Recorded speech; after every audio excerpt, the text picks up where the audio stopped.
अस्सलाम वालेकुम, hi this is Awais and in this video हम लोग बात करने वाले हैं माइक्रोबियल कल्चर मीडिया के बारे में। So this is the third video of this series. पिछली दो वीडियो में बेसिकली हम लोगों ने पहली वीडियो में इंट्रोडक्शन किया और सेकंड में उसको मीडिया को क्लासीफाई करने की कोशिश की और समझने की कोशिश की कि उसमें जो डिफरेंट किस्म के इंग्रेडिएंट्स शामिल होते हैं उसका क्या मकसद होता है, और फिर हमने उसको on the basis of its consistency या on the basis of its state हमने उसको क्लासीफाई किया मीडिया को कि वो कितनी किस्म के होते हैं। And then we talked on define और अनडिफाइंड काइंड ऑफ थिंग्स कि उसमें मतलब डिफाइन का क्या मतलब है, अनडिफाइंड का क्या मतलब है, and we have talked a lot of things in the previous video. और अब हम बात करने वाले हैं स्पेशली एक अलग सी इस वीडियो में ऑन द फंक्शन क्लासिफिकेशन, यानी फंक्शन के बेस के ऊपर हम लोग मीडिया को क्लासीफाई करेंगे और समझेंगे कि हमारे लिए जो काम एक मीडिया कर रहा है उसकी बेस के ऊपर हम लोग उसको किन किन कैटेगरीज में डिवाइड कर सकते हैं। प्लस हम लोग एंड में 3-4 मीडिया हैं जो कि मोस्टली यूज़ किए जाते हैं, including blood agar, including mannitol salt agar. इसके अलावा जो आपका इनरिचमेंट मीडियाज़ हैं डिफरेंट किस्म के, उसको भी हम लोग डिस्कस करने की कोशिश करेंगे in this video. But before going on let us talk about agar again. असल में एगर एक बहुत ही इंपॉर्टेंट इंग्रेडिएंट है एक मीडिया के अंदर। अगर वो सॉलिडिफाइंग या फिर सेमी सॉलिडिफाइंग है तो असल में एगर जो है it is a complex polysaccharide. ठीक है, मतलब कॉम्प्लेक्स इसीलिए कि सिंपल नहीं है।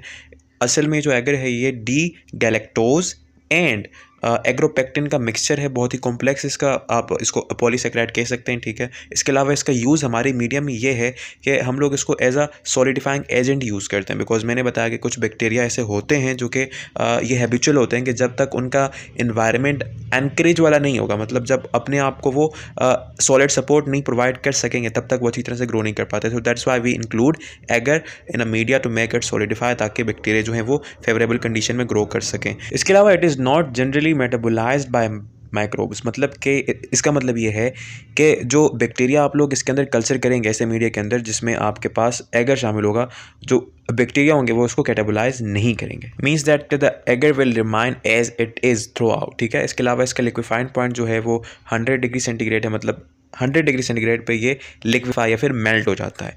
और अगर आप इसको गर्म करके रखें, ठीक है, और जब इसका टेम्परेचर 40 या बिलो 40 होता है तो ये सॉलिडिफाई हो जाता है। So that's it with this agar. Let us now talk about the classification on the basis of functions. So guys let us now classify the media on the basis of its function of that media. So guys देखें, अगर बात करें functions की तो किसी भी media के बहुत सारे फंक्शंस हो सकते हैं। मीन्स दैट किसी भी मीडिया के बहुत किस्म के हो सकते हैं, like it may be 30 to 40 functions. ठीक है, लेकिन उन सबको डिस्कस करना ना ही तुम्हारे लिए पॉसिबल है और ना ही ज़रूरी है। So there are 6 basic type of functions, ठीक है, जो कि मीडिया हमारे लिए परफॉर्म करते हैं। आइए उसकी बेसिस के ऊपर हम लोग उसको डिफाइन करते हैं। So first of all we have basal और ऑर्डिनरी और जनरल मीडिया, यानी कि बेसिक टाइप ऑफ मीडिया, यानी मीडिया की जो बेसिक डेफिनेशन होती है on the basis of nutrition के a substance or a system which had all the things which is necessary for a bacteria or a microbe to grow is known as the basic media। तो असल में ये जो basic media होते हैं इनमें बिल्कुल बेसिक जो किसी भी माइक्रोब को ग्रो करने के लिए चीज़ें चाहिए होती हैं। For example salts, for example carbon source, for example nitrogen source, और अगर माइक्रोब्स एंकरेज डिपेंडेंट हैं तो शायद एगर भी होगा। मीन्स कि the basic kind of media which includes basic things is known as a basal media. ठीक है, उसके बाद आते हैं एनरिच्ड मीडिया पे। एनरिच्ड मीडिया असल में हमारे पास कुछ माइक्रोब्स ऐसे होते हैं जो कि फास्टीडियस होते हैं, मतलब कि उन्हें ग्रो करने के लिए कुछ खास चीज़ों की रिक्वायरमेंट होती है। मतलब कि for example as we know कि हमारे पास classification on the basis of oxygen है ना, कि कुछ माइक्रोब्स ऐसे होते हैं जिन्हें जिंदा रहने के लिए लाजमी ऑक्सीजन चाहिए होती है, तो हम उन्हें ऑब्लिगेट एरोब्स कहते हैं। राइट, आगे जाके डिस्कस करेंगे उसको भी, लेकिन इस तरह से मतलब नेसेसरी चीज़ें होती जो कि आपको चाहिए ही चाहिए, उसके अलावा आप नहीं सर्वाइव कर सकते। तो ऐसे बैक्टीरिया, ऐसे माइक्रोब्स जो कि इस कैटेगरी में फॉल करते हैं which needs a thing to survive, लाजमी चाहिए, तो ऐसे माइक्रोब्स के लिए हम लोग एनरिच्ड मीडिया डिज़ाइन करते हैं। ठीक है, जिसमें एक्स्ट्रा न्यूट्रिएंट्स होते हैं जो कि सिर्फ और सिर्फ उन बैक्टीरिया को फेवरेबल होते हैं और उनके ऊपर वो ग्रो कर सकते हैं, उनके अलावा नहीं कर सकते हैं। ठीक है, फॉर एग्जांपल इसकी बहुत फेमस एग्जांपल है वो बैक्टीरिया जो कि ऑयल स्पिल्स में रहते हैं, मीन्स के जो कि तेल के कुओं में रहते हैं, राइट, ऑयल ईटिंग बैक्टीरिया। तो उनका मेटाबॉलिज्म टोटली बेस करता है ऑयल के ऊपर। तो हम क्या करते हैं, हम अगर उस तरह के बैक्टीरिया को ग्रो करवाना है अपनी लेबॉर्ट्री के अंदर, तो हम लोग उनके मीडिया के अंदर ऑयल शामिल करते हैं ताकि वो उस ऑयल को डिकम्पोज करके अपना सर्वाइवल पॉसिबल कर सकें। ठीक है, तो this is a kind of enriched media, यानी जिसमें फास्टिडियस बैक्टीरिया को ग्रो करवाया जाता है और उसके अंदर क्या चीज़ें शामिल होती हैं, enrichment. Enrichment means something which is necessary for that particular bacteria to grow, right, is called as enrichment media या फिर इनरिच्ड मीडिया। उसके बाद बात करते हैं सिलेक्टिव मीडिया के ऊपर। गाइस, सिलेक्टिव मीडिया इस तरह का मीडिया होता है जो कि एक ख़ास किस्म के बैक्टीरिया को या फिर ऐसे बैक्टीरिया जो एक ख़ास किस्म के सब्सटेंस को रेजिस्ट कर सकते हैं, उनको वो सर्वाइव करने देता है। बाकी वो तमाम के तमाम ऐसे बैक्टीरिया, ऐसे माइक्रोब जो कि उस सब्सटेंस को, जिसको हम लोग इनहिबिटरी सब्सटेंस कहते हैं, उसको रेजिस्ट नहीं कर सकते हैं, तो वो सिलेक्टिव मीडिया उन तमाम के तमाम बैक्टीरिया को आया तो मार देता है या तो उन्हें ग्रो नहीं करने देता। तो इस तरह के मीडिया को हम लोग सिलेक्टिव मीडिया कहते हैं, जो कि एक ख़ास किस्म के बैक्टीरिया को ग्रो करने देता है या फिर उसके जैसे दूसरे बैक्टीरिया को ग्रो करने देता है और बाकी सबको इनहिबिट करता है। फिर हमारे पास आता है डिफरेंशियल मीडिया। डिफरेंशियल मीडिया इस तरह का मीडिया होता है जो कि दो डिफरेंट किस्म के बैक्टीरिया के दरमियान फ़र्क बता सकता है हमें विजुअली। फॉर एग्ज़ाम्पल, आपके पास आपको किसी ने दो सैंपल दिए और बताया कि बताओ भाई, ये जो दो सैंपल हैं माइक्रोब्स के, ये एक ही किस्म के माइक्रोब है दोनों, या दोनों डिफरेंट के माइक्रोब। तो आपने क्या किया, आपने एक डिफरेंशियल मीडिया चूज़ किया, ठीक है, और उसके अंदर उन दोनों को कल्चर करवाया, उन दोनों को इनोकुलेट कराया और उन्हें ग्रो करने के लिए इनक्यूबेटर में रख दिया।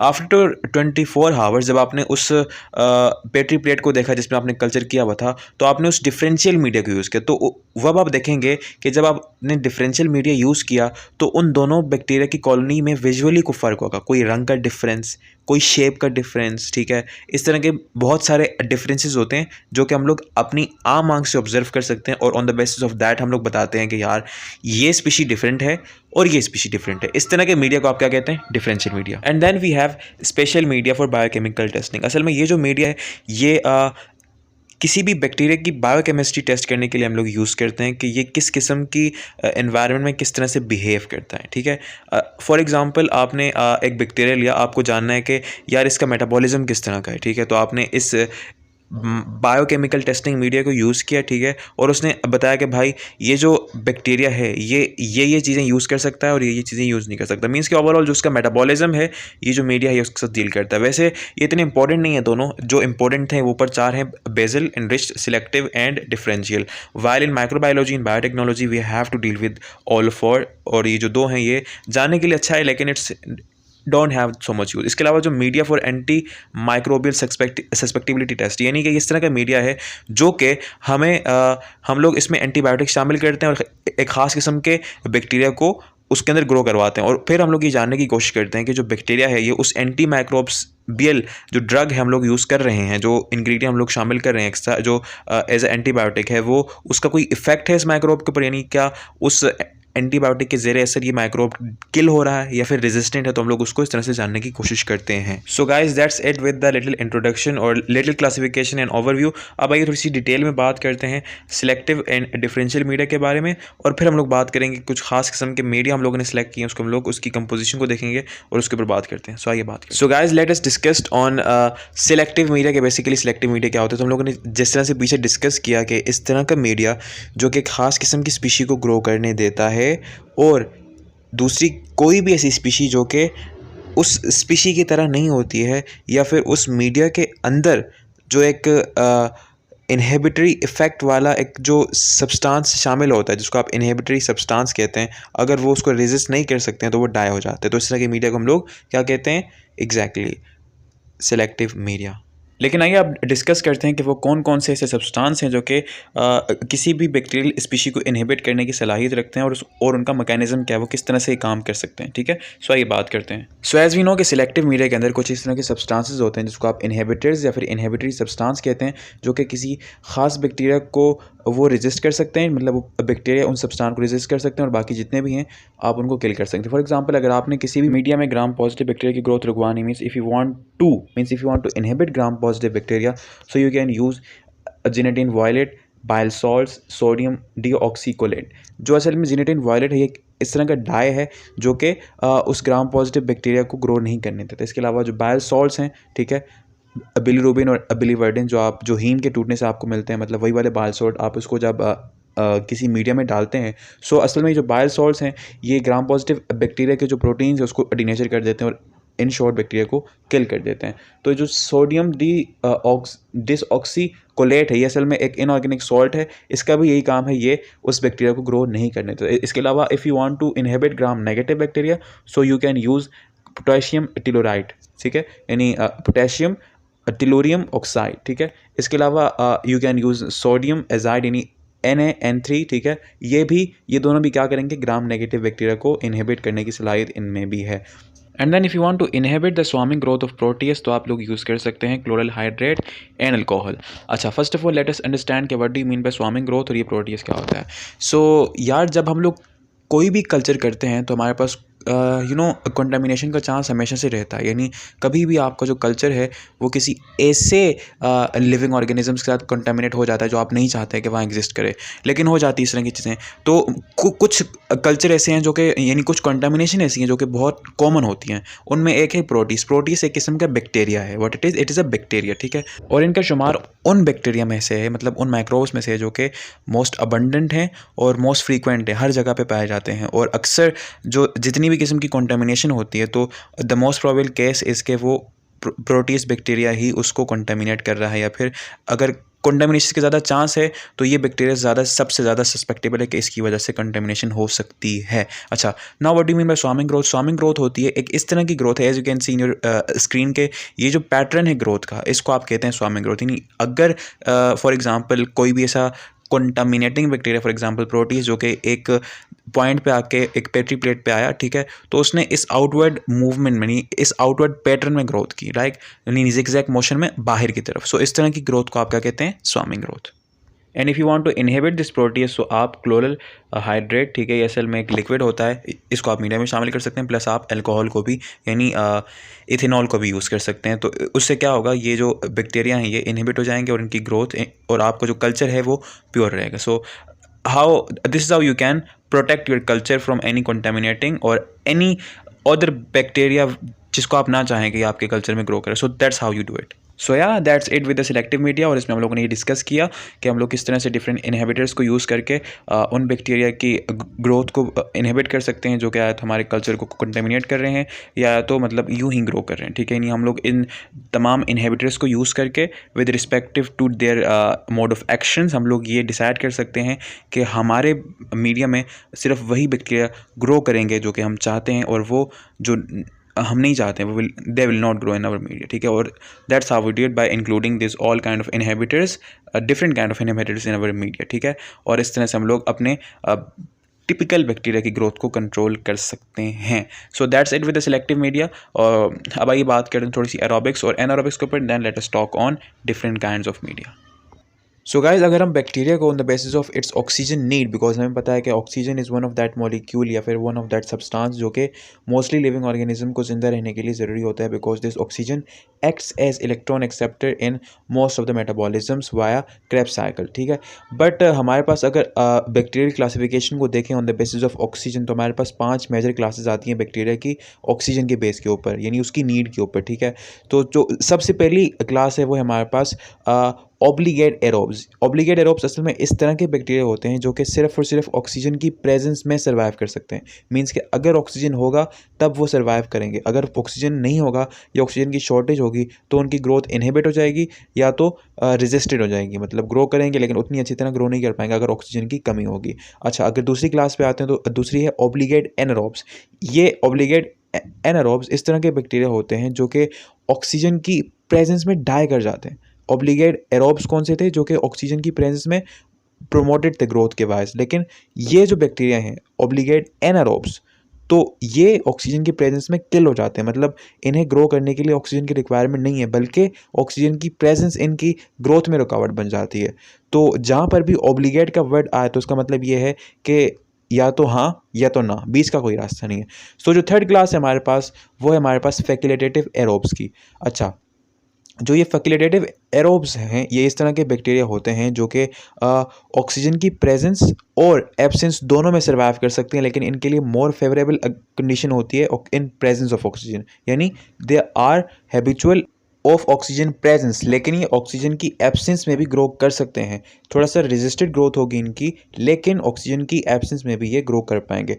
फिर जो नेक्स्ट टाइप है आपके पास वो है फैकल्टेटिव एनारोब्स। ये इस तरह के बैक्टीरिया होते हैं जिनकी फेवरेबल कंडीशन ऑक्सीजन की एब्सेंस होती है, लेकिन ये ऑक्सीजन की प्रेजेंस में भी ग्रो कर सकते हैं अच्छी तरह से। सो गाइस, फैकल्टेटिव जहाँ पर वर्ड आए उसका मतलब ये है कि they can survive in both side of conditions. Means के अगर ऑक्सीजन की प्रेजेंस होगी तब भी वो सर्वाइव कर पाएंगे, और अगर ऑक्सीजन की एब्सेंस होगी तब भी वो सर्वाइव कर पाएंगे। हाँ, वो डिपेंड करता है, अगर वो एरोब्स हैं तो वो ऑक्सीजन की प्रेजेंस में अच्छी ग्रोथ करेंगे, और अगर एनारोब्स हैं तो वो ऑक्सीजन की एब्सेंस में अच्छी ग्रोथ करेंगे, राइट।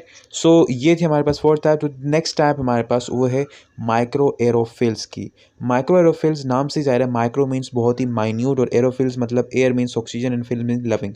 तो ये इस तरह के बैक्टीरिया होते हैं जिनको ग्रो करने के लिए बहुत छोटी अमाउंट ऑफ ऑक्सीजन की रिक्वायरमेंट होती है। मीन्स कि अगर आप इसको कल्चर कर रहे हैं इस बैक्टीरिया को, तो आपको इसके मीडिया में ऑक्सीजन की कंसनट्रेशन बहुत कम रखनी पड़ती है, because they're habitual to that. मतलब कि वो ऑप्टिमली तब ग्रो करते हैं जब उनकी सराउंडिंग में ऑक्सीजन की मैग्नीट्यूड है वो थोड़ी सी माइन्यूट हो, यानी कम ऑक्सीजन हो, तो ये अच्छी ग्रोथ करते हैं। So these are the 5 classes of bacteria on the basis of oxygen requirement.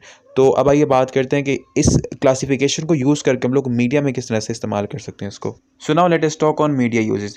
तो अगर आपके जो माइक्रोब्स हैं वो अगर एरोब्स हैं, मतलब ऑक्सीजन कंज्यूमिंग है, यानी ऑक्सीजन की प्रेजेंस होने कोई खतरा नहीं बल्कि ऑक्सीजन की ग्रोथ को प्रमोट कर रही है, तो आपको किसी किस्म की मैनेजमेंट करने की ज़रूरत नहीं, वो अपने आप को खुद ही मैनेज कर लेंगे। बट फॉर द सेक, अगर आपकी जो माइक्रोब्स जो आपका सैम्पल है, जो आपका कल्चर है वो एनारोबिक है, तो आपको मेंटेन करना पड़ेगा, यानी उसके इन्वायरमेंट से, उसके मीडिया से ऑक्सीजन को रिमूव करना पड़ेगा। So as you can see, आपके सामने ये जो एनारोबिक जार की डायग्राम है, it is one of the technique to eliminate oxygen और to increase the concentration of carbon dioxide. यानी मोस्टली बैक्टीरिया जो कि ऑक्सीजन की प्रेजेंस में सर्वाइव नहीं करते हैं, they will favour carbon dioxide. तो दिस एनारोबिक जार, ये आप देख सकते हैं, इसके आपके पास येलो कलर की जो पेट्री प्लेट्स हैं उसके इर्द गिर्द आपके पास नाइट्रोजन, हाइड्रोजन और कार्बन डाइऑक्साइड के शॉपर्स हैं। मतलब इसके अंदर कार्बन डाइऑक्साइड बनती है या तो ऑलरेडी बनी होती है, या किसी किस्म के रिएक्शन करने के बाद ये कार्बन डाइऑक्साइड प्रोड्यूस करता है ये बैग। और आपका जो इंटरनल जार, यानी एनारोबिक जार का जो इंटरनल एनवायरनमेंट है वो कार्बन डाइऑक्साइड से भर जाता है, तो उससे आपके जो एनारोबिक जो माइक्रोब्स होते हैं उनकी ग्रोथ प्रमोट होती है। We have anaerobic chambers. ये जो एनारोबिक चैम्बर्स होते हैं ये बिल्कुल LFTR यानी laminar air flow work station की तरह होते हैं, ठीक है, जो कि हम लोग नॉर्मली एक प्रोटेक्टेड कल्चर करने के लिए यूज़ करते हैं। ये जो एनारोबिक चैम्बर्स होते हैं ये असल में फुल प्रोटेक्टेड होते हैं, मतलब इसका जो इंटरनल कंडीशन है वो बिल्कुल, उसमें किसी किस्म की ऑक्सीजन नहीं होती, पूरी की पूरी कार्बन डाइऑक्साइड होती है। और एज यू कैन सी कि जहाँ पर जो लेडी हैं ये वो ग्लव्स पहन के, यानी बाहर से अपने हाथ उन ग्लव्स के अंदर फिट करती हैं और फिर जाके उस इनोकुलेशन या फिर कल्चर प्रोडक्शन का काम करती हैं। So we are doing all the things in so much control environment के कोई भी, यानी एक मॉलिक्यूल भी ऑक्सीजन का अंदर ना जा पाए, जिससे वो जो आपका कल्चर है उसकी ग्रोथ इनहिबिटेड हो, ठीक है। And then we have candle jar and carbon dioxide packet. So जो कैंडल जार है वो बहुत सिंपल प्रोसेस है। हम लोग क्या करते हैं, एक जार लेते हैं, ठीक है, उसके अंदर अपना जो कल्चर होता है उसको रखते हैं, इनोकुलेटेड कल्चर, ओके, और फिर उसके अंदर एक कैंडल को बर्न करते हैं, मतलब जला के एक मोमबत्ती को छोड़ देते हैं।